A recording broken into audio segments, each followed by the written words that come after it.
selamat siang semuanya. Kami dari kelompok F. Kali ini kami akan mencoba menjawab pertanyaan dari Pak Uwes yang sudah ada di LMS. Nah, untuk pertama, sebelumnya saya ingin tanya dulu, kira-kira kalian semua udah nonton videonya belum? Beberapa sudah Oh, ditonton ya. oke. Belum sampai Nah, tuntas. nah, kira-kira menurut kalian atau bisa nggak kalian jelasin tentang interaksi dalam kelas online? Itu kayak gimana Oke. sih atau langkah-langkahnya dan lain-lain sebagainya?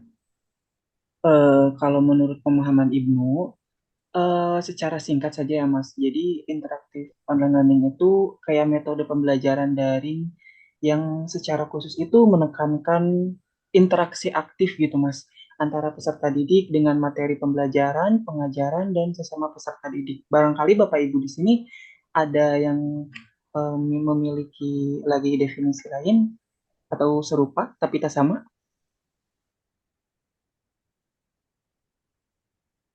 Bagaimana dengan Bu Viva dan Mas Vio? Sama sih seperti Mas Ibnu ya. Jadi sebenarnya interaktivitas itu tadi merujuk ke interaksi antara siswa dengan siswa, pembelajar dengan pembelajar, pembelajar dengan instruktur, dan pembelajar dengan eh, materinya begitu. Bagaimana kita tingkat interaktivitas itu berarti kan bagaimana kita tingkat komunikasi dan partisipasinya gitu. Nah, interaktivitas ini juga bisa difasilitasi dengan berbagai bentuk, misalkan kuis, diskusi, ataupun tugas kelompok. Seperti itu sih, Mas Desta. Untuk Mas Vio Ya, ada saya tanggapannya? mungkin sedikit nambahin ya. Kurang lebih sama-sama teman-teman yang lain. Intinya itu interaksi antara si pengajar, pembelajar melalui media apapun itu yang mana sudah ditentukan desain proses pembelajaran itu seperti apa gitu. Jadi eh, pembelajaran itu nggak hanya interaktif tapi juga efisien gitu. Apa ya ilmu yang disampaikan bisa diterima dengan baik. Ngomong-ngomong beda nggak sih interaktif online learning dengan interaktif yang belajar tatap muka itu? Beda atau sama nggak ya? Sebenarnya itu ada Ya. di beberapa sisi eh, apa ya secara singkat saja ya Mas ya. Itu tentu Ya. saja ada beberapa perbedaan sih yang perbedaan utama sih disebutnya. Saya contohkannya itu misalnya yang pertama yang saya pahami itu ada alokasi dan aksesibilitasnya juga.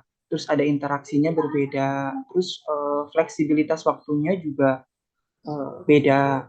Serta pengalaman belajar dan umpan balik dari bimbingan juga beda. Ini tatap muka yang berarti yang di kelas ya Mas Desta ya.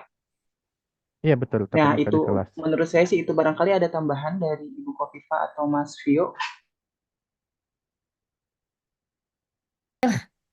Ya, dari saya sih kurang lebih sama-sama yang disampaikan Mas Ibnu. Nah, intinya itu tetap ada interaksi antara si pembelajar dengan si pengajar, entah itu secara tatap muka ataupun secara tatap maya. Nah, hanya bedanya kan di media yang digunakan, gitu. Media secara online maupun secara offline tatap muka tadi. Itu aja sih. Dan yang penting kan cara mendesain si proses pembelajarannya itu yang utama supaya proses pembelajarannya itu kembali lagi lebih interaktif lagi gitu. Dan ada kolaborasi antara pengajar dan pembelajar. Sebenarnya tuh titik yang saya temukan itu ketika melihat materi ini di LMS tuh ini sih sebenarnya kedua metode ini tuh sebenarnya memfasilitasi interaksi menurut saya.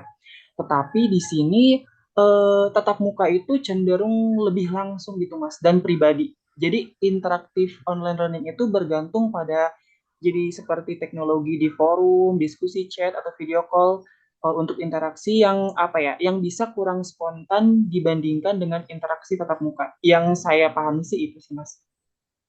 Hmm. Bapak Ibu dengar nggak sih istilah tentang LAM atau LTM? LAM itu lebih model aktivitas dalam belajar. Nah, kalau untuk LTM, model teknologi untuk belajar. Jadi kan memang bedanya ya satunya penawaran aktivitas ya dari Kaladin dengan satunya learning teknologinya gitu, teknologi yang digunakan. Kalau di LAM sendiri kan activity modelnya itu ada kalau tidak salah 5 ya, provision of material, interaction material, lalu IL itu interaction between learners, lalu EF itu interaction with facilitator, lalu I- AI ya. Lalu yang kalau yang LTM itu yang one way dibagi dua ya, yang one way dengan two way, one way yang hanya bisa satu arah ya, teknologi yang hanya bisa satu arah, misalkan gambar, audio, lalu video dan two way yang email, chatting, telepon dan itu memang dibagi per jenjang. Kalau kita bisa lihat gambar yang di video Pak Wes berikan kan one way two way itu ada tingkatannya gitu ya, yang pertama, kedua dan ketiga. Begitu sih yang memang dua-duanya memiliki keterhubungan gitu ya, kekaitan dalam kita misalkan mendesain pembelajaran dalam jaringan gitu. Jadi tidak terpisahkan antara LAM dan LTM ini. Nah, LAM-nya apa, lalu LTM-nya kita akan gunakan apa gitu. Seperti itu sih. Mungkin Berarti itu teman-teman pembelajaran ada yang menuntut gitu ya. Ya. kalau saya konteksnya lebih ke tidak terpisahkan ya antara LAM sama LTM itu gitu. Pada Oh iya saat iya kita benar-benar. pembelajaran kan, misalkan kita ini ya interaksi material gitu ya, berinteraksi dengan materi. Nah, kita gunakan apa untuk LTM-nya yang one way, two way, apa eh, atau misalkan kita gunakan video gitu ya, video pembelajaran. Nah, itu kan sudah masuk tuh LAM-nya dengan LTM-nya gitu ya. Oh Kita iya gunakan benar video benar benar. pembelajaran Benar benar benar. Benar eh, Bu, benar di, banget. nah, gitu kan. Jadi tidak terpisahkan ketika kita memilih satu ini ya, karena kan LAM dan LTM itu sebuah framework ya, framework untuk meningkatkan interaksi sebenarnya di pembelajaran daring. Masih ada kaitannya dengan pertanyaan yang pertama ya, bagaimana kita meningkatkan interaksi itu. Nah, salah satunya dengan framework LAM dan LDM ini keduanya. Cuma memang ketika kita mau mendesain kan kita melihat dulu biasanya LAM-nya apa, lalu kita gabungkan kepada LTM-nya gitu. Apa sih LTM-nya Oh dengan iya iya. mengukur eh, bagaimana lingkungan di sana begitu. Misalkan kita satu pelatihan guru, dan yang guru itu rata-rata guru di Indonesia memang kan tidak semuanya muda ya, tidak semuanya canggih tentang alat-alat tertentu gitu. Maka kita harus memilih LTM-nya itu, teknologi modelnya itu kita mau yang seperti apa? Apakah mau pakai LMS yang itu memang cukup rumit dan belum ada yang teknisi yang handal di tempat itu gitu, atau karena memang kondisi yang seperti itu guru terbiasa menggunakan grup WhatsApp gitu ya, yang kita akhirnya memilih learning teknologi modelnya itu untuk interaction between learnernya misalkan itu menggunakan grup WhatsApp seperti itu. Nah, itu sudah tergabungkan antara keduanya, LAM dengan LTM. Oh iya iya Bu. Tanpa secara sadar berarti misalnya misalnya tadi seperti tadi kayak untuk kelannya kan diagnostik spesifikasi karakteristik pribadi siswa jadi kayak melihat berdasarkan karakteristik fisik dan kelelahan kondisi fisik siswa terus nilai-nilai siswa sehingga itu dimasukkan di proses ke algoritma adaptif yang tentunya nanti berupa media aplikasi atau media yang lain itu jadi seperti untuk proses menilai aktivitasnya itu adalah LAM dan ketika memproses menjadi suatu data tersebut diproses menjadi sebuah media dimasukkan ke dalam media berarti itu sudah masuk pada LTM ya Bu ya. Iya, iya betul. Jadi udah menyatu gitu ya. Iya, iya. Sama Betul. satu lagi mungkin ya, apa namanya? Jangan lupa kita juga mengidentifikasi misalkan guru, dosen atau instrukturnya gitu. Apa namanya? Apakah sudah menguasai teknologi yang seperti apa gitu ya, khususnya yang LTM gitu. Jangan-jangan juga eh, tidak menguasai teknologi yang kompleks gitu. Nah, atau sudah menguasai teknologi yang kompleksnya itu sebagai dasar untuk nanti mendesain di LTM-nya itu akan memilih menggunakan apa. Ngomong-ngomong Nah, Mas, kalau ya, misalnya ini saya tuh dengar-dengar ada yang namanya pedati. Nah, Bu Kofifa itu sudah punya pengalaman dalam apa ya? Dalam materi dan juga penggunaan pedati. Nah, Bu, kalau itu tuh pedat. seperti apa ya, Bu ya? Maksud Oh iya, jenis pengertian Saya modelnya. pernah saya pernah dengan istilah pedati juga. Saya juga apa kurang tahu itu pedati. Pedati itu singkatan atau memang namanya itu pedati ya, Bu? Kalau yang saya tahu ya, pedati itu singkatan ya, pendekatan Oh, desain singkatan. dan teknologi informasi. Itu kan merupakan satu framework yang tujuannya untuk membantu merancang pembelajaran yang menggabungkan antara interaksi secara daring dan tatap muka. Jadi semacam blended learning itu. Nah, Izin mungkin untuk ya, kan silakan.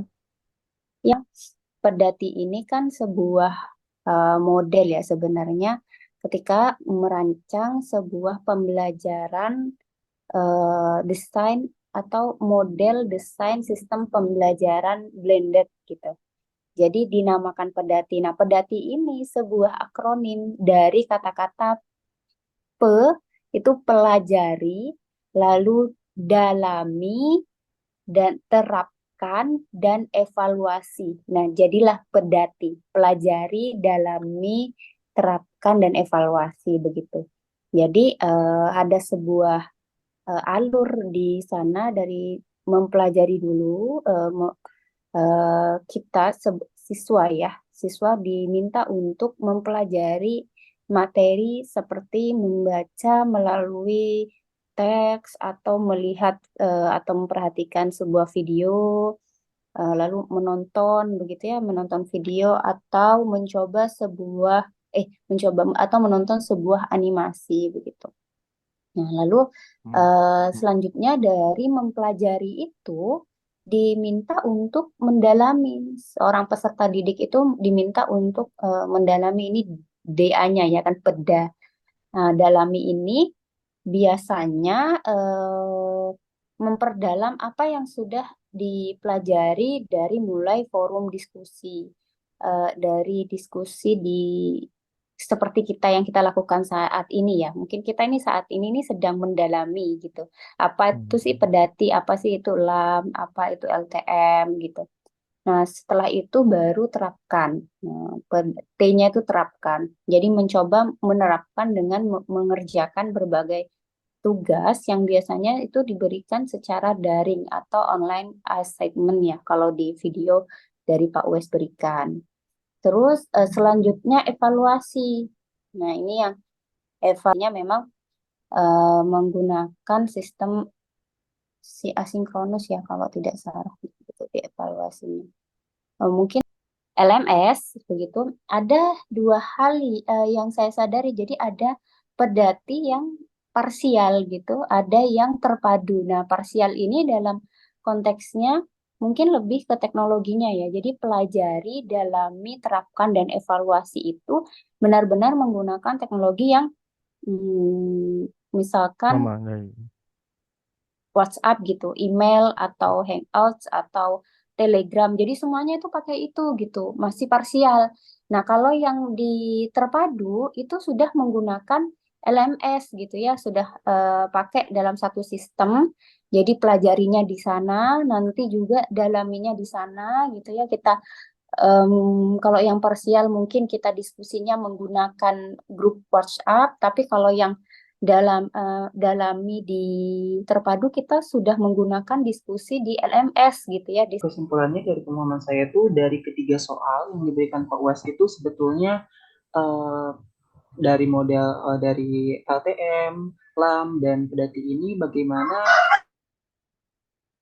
dapat dapat mendukung interaktif online learning di mana apa ya ketika dalam proses pengajaran guru dapat atau pengajar dapat menyampaikan materi secara baik dan siswa dapat memahami materi secara baik dan bagaimana antara guru dan siswa tercipta sebuah interaksi yang saya paham.